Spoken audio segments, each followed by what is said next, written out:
ಎಲ್ಲರಿಗೂ ನಮಸ್ಕಾರ. ಭವ್ಯ ಕನ್ನಡ ಚಾನಲ್ಗೆ ತಮ್ಮೆಲ್ಲರಿಗೂ ಸ್ವಾಗತ.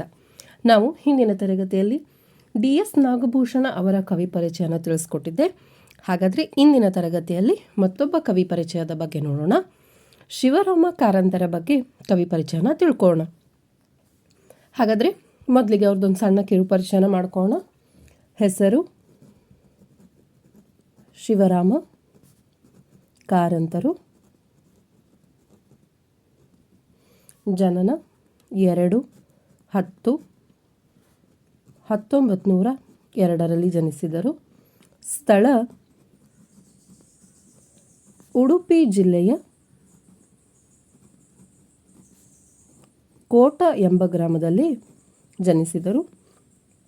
ಇವರು ಪ್ರಾರಂಭಿಸಿದ ಪತ್ರಿಕೆ ವಸಂತ ಎಂಬ ಪತ್ರಿಕೆಯನ್ನು ಪ್ರಾರಂಭ ಮಾಡ್ತಾರೆ. ತಂದೆ ಶೇಷ ಕಾರಂತ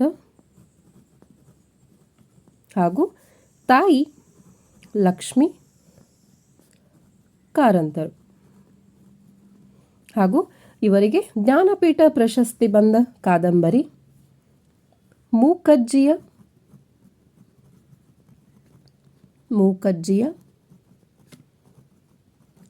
ಕನಸುಗಳು ಎಂಬ ಕಾದಂಬರಿಗೆ ಇವರಿಗೆ ಜ್ಞಾನಪೀಠ ಪ್ರಶಸ್ತಿ ಲಭಿಸಿತು.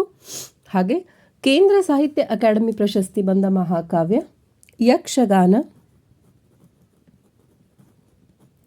ಯಕ್ಷಗಾನ ಬಯಲಾಟ ಎಂಬ ಕೃತಿಗೆ ಇವರಿಗೆ ಕೇಂದ್ರ ಸಾಹಿತ್ಯ ಅಕಾಡೆಮಿ ಪ್ರಶಸ್ತಿ ಲಭಿಸಿತ್ತು. ಮತ್ತು ಇವರ ಮರಣ 9-12-1997 ಇವರ ಮರಣವಾಯಿತು. ಹಾಗಾದರೆ ಮುಂದೆ ಇವರ ಬಾಲ್ಯ ಹಾಗೂ ಇವರ ಕವಿತೆಗಳ ಬಗ್ಗೆ ನೋಡೋಣ. ಶಿವರಾಮ ಕಾರಂತರ ಬಾಲ್ಯದ ವಿದ್ಯಾಭ್ಯಾಸ ಮನೆಯ ಸಮೀಪದಲ್ಲಿದ್ದ ಶಿವಾಲಯದಲ್ಲಿ ಪ್ರಾರಂಭವಾಯಿತು. ಬಾಲಕನಿದ್ದಾಗ ಮಹಾತ್ಮ ಗಾಂಧೀಜಿ ಅವರು ಸ್ವದೇಶಿ ಚಳವಳಿ ಇವರ ಮೇಲೆ ಅಗಾಧ ಪರಿಣಾಮವನ್ನು ಬೀರಿತು. ಅದರಲ್ಲಿ ಸ್ವತಃ ಉತ್ಸುಕರಾಗಿ ಭಾಗವಹಿಸಿದರು. ಕಾಲೇಜು ವಿದ್ಯಾರ್ಥಿಯಾಗಿದ್ದ ಶಿವರಾಮ ಕಾರಂತರು ಕಾಲೇಜಿಗೆ ಶರಣು ಹೊಡೆದರು. ಆಗ ಇವರ ವಿದ್ಯಾಭ್ಯಾಸ ಸ್ಥಗಿತವಾಯಿತು. ನಂತರ ತಾವೇ ಸ್ವತಃ ವಸಂತ ಎಂಬ ಪತ್ರಿಕೆಯನ್ನು ಪ್ರಾರಂಭ ಮಾಡಿದರು. ಆದರೆ ಅದು ನಿರೀಕ್ಷಿದಷ್ಟು ಯಶಸ್ವಿ ಆಗಲಿಲ್ಲ. ನಂತರ ಚಲನಚಿತ್ರವನ್ನು ಆಕರ್ಷಿಸಿತು.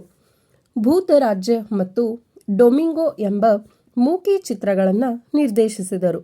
ನಟರಾಗಿ, ನಿರ್ಮಾಪಕರಾಗಿ, ನಿರ್ದೇಶಕರಾಗಿ ಚಲನಚಿತ್ರರಂಗದಲ್ಲಿ ಸಾಕಷ್ಟು ಅನುಭವವನ್ನು ಪಡೆದರು.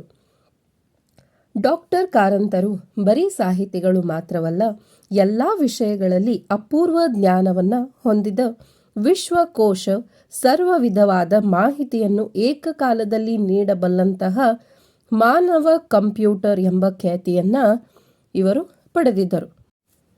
ನೋಡಿದ್ರಲ್ಲ, ಇವರು ಸಾಹಿತ್ಯ ಹಾಗೂ ಕೃತಿಗಳನ್ನು ರಚಿಸೋದಷ್ಟೇ ಅಲ್ಲದೆ ಚಲನಚಿತ್ರ ರಂಗದಲ್ಲಿ ಕೂಡ ಸಾಕಷ್ಟು ಹೆಸರನ್ನು ಮಾಡಿದರು. ಮಕ್ಕಳ ಶಿಕ್ಷಣದ ಬಗ್ಗೆ ಕಾರಂತರಿಗೆ ತುಂಬ ಆಸಕ್ತಿ. ಮಕ್ಕಳ ಸಲುವಾಗಿಯೇ ಸಾಹಿತ್ಯ ರಚನೆಯನ್ನು ಮಾಡಿದ್ದರು. ವಾರ ಪತ್ರಿಕೆಯೊಂದರಲ್ಲಿ ಮಕ್ಕಳ ಪ್ರಶ್ನೆಗೆ ಉತ್ತರಿಸಲು ಬಾಲವನದಲ್ಲಿ ಕಾರಂತಜ್ಜ ಅನ್ನುವ ವಿಭಾಗವನ್ನೇ ತೆರೆದಿದ್ದರು.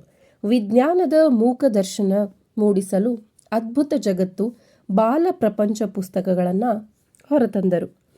ಶಿವರಾಮ ಕಾರಂತರು ಬಾಲಕರಿದ್ದಾಗಿನಿಂದಾಗಲೂ ಯಕ್ಷಗಾನದ ಗೀಳನ್ನು ಅಂಟಿಸಿಕೊಂಡಿದ್ದರು. ಯಕ್ಷಗಾನ ಕಲೆ ಅವರಿಗೆ ಅತ್ಯಂತ ಆಸಕ್ತಿಯುಳ್ಳದ್ದು. ಬರೀ ಹಳ್ಳಿಗಾಡಿನಲ್ಲಿದ್ದ ಆ ಕಲೆಯನ್ನು ದೇಶ ವಿದೇಶಗಳಿಗೆ ಕೊಂಡೊಯ್ದು ಕೀರ್ತಿ ಶಿವರಾಮ ಕಾರಂತರಿಗೆ ಸಲ್ಲುತ್ತದೆ.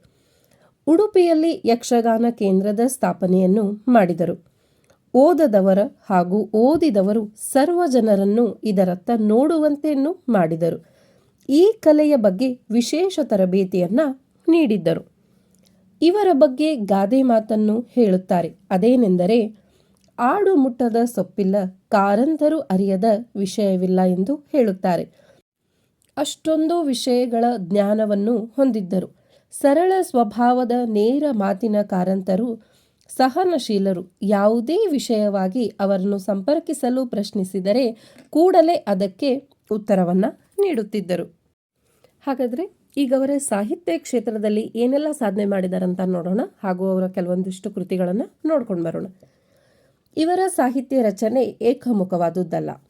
ಕಾದಂಬರಿ, ಕತೆ, ಗೀತನಾಟಕ, ಪ್ರವಾಸ ಸಾಹಿತ್ಯ, ವಿಜ್ಞಾನ, ಮಕ್ಕಳ ಸಾಹಿತ್ಯ ಎಲ್ಲ ಪ್ರಕಾರದಲ್ಲೂ ಕೈಯಾಡಿಸಿ ಕನ್ನಡಿಗರಷ್ಟೇ ಅಲ್ಲ ದೇಶ ವಿದೇಶದಲ್ಲೂ ಖ್ಯಾತರಾದವರು.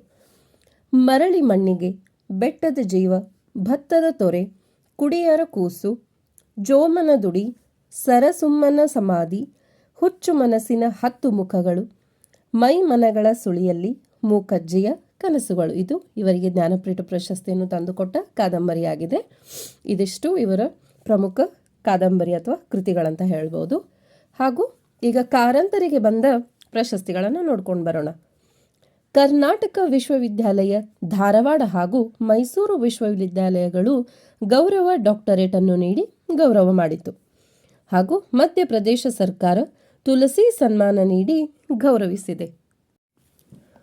ಕೇಂದ್ರದಿಂದ ವೃಕ್ಷ ಮಿತ್ರ, ಮೈಮನಗಳ ಸುಳಿಯಲ್ಲಿ ಕಾದಂಬರಿಗೆ ಪಂಪ ಪ್ರಶಸ್ತಿ ಬಂದಿದೆ.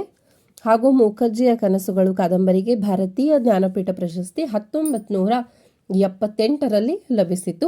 ಯಕ್ಷಗಾನ ಬಯಲಾಟ ಅನ್ನುವ ಕೃತಿಗೆ 1959ರಲ್ಲಿ ಕೇಂದ್ರ ಸಾಹಿತ್ಯ ಅಕಾಡೆಮಿ ಪ್ರಶಸ್ತಿಯು ಕೂಡ ಲಭಿಸಿತು. ಹಾಗೂ 1960ರಲ್ಲಿ ಜಾನಪದ ನೃತ್ಯ ಕಲೆಗಳು ಸ್ವೀಡಿಷ್ ಅಕಾಡೆಮಿ ಪ್ರಶಸ್ತಿಯನ್ನು ದೊರಕಿತು. ಶ್ರೀಮತಿ ಇಂದಿರಾ ಗಾಂಧಿಯವರು ಭಾರತ ದೇಶದ ಪ್ರಧಾನಿಯಾಗಿದ್ದಾಗ ಸಮಯದಲ್ಲಿ ಕಾರಂತರಿಗೆ ಪದ್ಮಭೂಷಣ ಪ್ರಶಸ್ತಿಯನ್ನು ಲಭಿಸಿತು. ಆದರೆ ಆ ಪ್ರಶಸ್ತಿಯನ್ನು ನಯವಾಗಿ ಹಿಂತಿರುಗಿಸಿದ ಧೀಮಂತ ಕೆಚ್ಚೆದೆಯ ಸಾಹಿತಿಯಾದರು. ರಾಷ್ಟ್ರ ಮಟ್ಟದಲ್ಲಿ ಖ್ಯಾತಿವೆತ್ತ ಕಾರಂತರದ್ದು ವರ್ಣರಂಜಿತ ಬದುಕು, ಪ್ರಭಾವಯುತವಾದ ಬರಹ, ಕಡಲ ತೀರ ಭಾರ್ಗವ ಎಂದು ನೊಬೆಲ್ ಪಾರಿತೋಷಕ ಪಡೆಯಲು ಅರ್ಹರಾದವರು ನಮ್ಮ ಕಾರಂತರು. 1997ರಲ್ಲಿ ಮಂಗಳೂರಿನಲ್ಲಿ ನಡೆಯುತ್ತಿದ್ದ ಅಖಿಲ ಭಾರತ ಕನ್ನಡ ಸಾಹಿತ್ಯ ಸಮ್ಮೇಳನದ ಸಂದರ್ಭದಲ್ಲಿ ಅಸ್ವಸ್ಥರಾದರು. ಅವರ ಆರೋಗ್ಯ ಕಂಡು ಕಂಗಾಲಾದ ಹಿರಿಯ ಸಾಹಿತಿಗಳಿಗೆ ತಾವೇ ಸ್ವತಃ ಸಾಂತ್ವನ ನೀಡಿ ಸಾಹಿತ್ಯ ಸಮ್ಮೇಳನ ಇಡೀ ರಾಜ್ಯದ ಸರ್ವ ಜನರ ನೆಲ ಜಲದ ಮೆಚ್ಚಿನ ಸಾಹಿತ್ಯದ ಹಬ್ಬ, ಅದನ್ನು ಯಾವ ಕಾರಣಕ್ಕೂ ನಿಲ್ಲಿಸಬಾರದು, ಸಮ್ಮೇಳನ ನಡೆಯಬೇಕು, ಅದನ್ನು ನಾನು ಎಲ್ಲಿದ್ದರೂ ಕಂಡು ಆನಂದಿಸುವೆ ಎಂದು ಹೇಳಿ ಹಿರಿಯ ಸಾಹಿತಿಗಳಿಗೆ ಧೈರ್ಯ ನೀಡಿದರು. ಡಾಕ್ಟರ್ ಶಿವರಾಮ್ ಕಾರಂತರು ಸಾಹಿತ್ಯ ಕ್ಷೇತ್ರದಲ್ಲಿನ ಧ್ರುವ ನಕ್ಷತ್ರ. ಅದಕ್ಕಾಗಿಯೇ ಸಾಹಿತ್ಯ ಸಮ್ಮೇಳನದಲ್ಲಿ ಕಾರಂತರ ಭಾವಚಿತ್ರವನ್ನು ಅದ್ಧೂರಿಯಾಗಿ ಪ್ರೀತಿಯಿಂದ ಮೆರವಣಿಗೆಯನ್ನು ಮಾಡಿದರು. ಸದಾ ನಗುಮುಖದ ಮುಗ್ಧ ಮನದ ಸಕಲವನ್ನು ಬಲ್ಲ ಕಾರಂತರು ಎಷ್ಟು ದೊಡ್ಡ ವ್ಯಕ್ತಿಗಳಾಗಿದ್ದರೂ ಅಷ್ಟೇ ಸರಳತೆಯಿಂದ ಜೀವನವನ್ನು ನಡೆಸಿದರು. ದಿನದಿಂದ ದಿನಕ್ಕೆ ಅಸ್ವಸ್ಥರಾಗುತ್ತಾ ಹೋಗಿ ಕೊನೆಗೆ ದಿನಾಂಕ 9/12/1997ರಲ್ಲಿ ಇಹಲೋಕವನ್ನು ತ್ಯಜಿಸಿದರು. ಅವರೇ ನಮ್ಮ ಹೆಮ್ಮೆಯ ಸಾಹಿತಿ ಶಿವರಾಮ ಕಾರಂತರು 1902ರಿಂದ 1997ರವರೆಗೆ ಜೀವನವನ್ನು ನಡೆಸಿದರು. ಹಾಗಾದರೆ ನೋಡಿದ್ರಲ್ಲ, ಇಂದಿನ ತರಗತಿಯಲ್ಲಿ ಶಿವರಾಮ ಕಾರಂತರ ಬಗ್ಗೆ ಕವಿ ಪರಿಚಯನ ತಿಳಿಸ್ಕೊಟ್ಟಿದ್ದೀನಿ. ಯಾರೆಲ್ಲ ಇಷ್ಟ ಆಗುತ್ತೋ ಪ್ಲೀಸ್ ಒಂದು ಲೈಕ್ ಕೊಡೋದನ್ನು ಮರಿಬೇಡಿ. ಆದಷ್ಟು ವಿಡಿಯೋನ ಲೈಕ್ ಮಾಡಿ, ಶೇರ್ ಮಾಡಿ. ಹಾಗೂ ಇನ್ನೂ ಯಾರು ಸಬ್ಸ್ಕ್ರೈಬ್ ಮಾಡಿಲ್ವೋ ಸಬ್ಸ್ಕ್ರೈಬ್ ಮಾಡ್ಕೊಳ್ಳಿ. ನಿಮ್ಗೆ ಯಾವ ಕವಿ ಪರಿಚಯ ಬೇಕಂತ ನನಗೆ ಕಮೆಂಟ್ ಬಾಕ್ಸಲ್ಲಿ ಕಮೆಂಟ್ ಮಾಡಿ, ಅದನ್ನು ನಾನು ತಿಳಿಸ್ಕೊಡ್ಲಿಕ್ಕೆ ಪ್ರಯತ್ನ ಮಾಡ್ತೀನಿ. ಧನ್ಯವಾದಗಳು.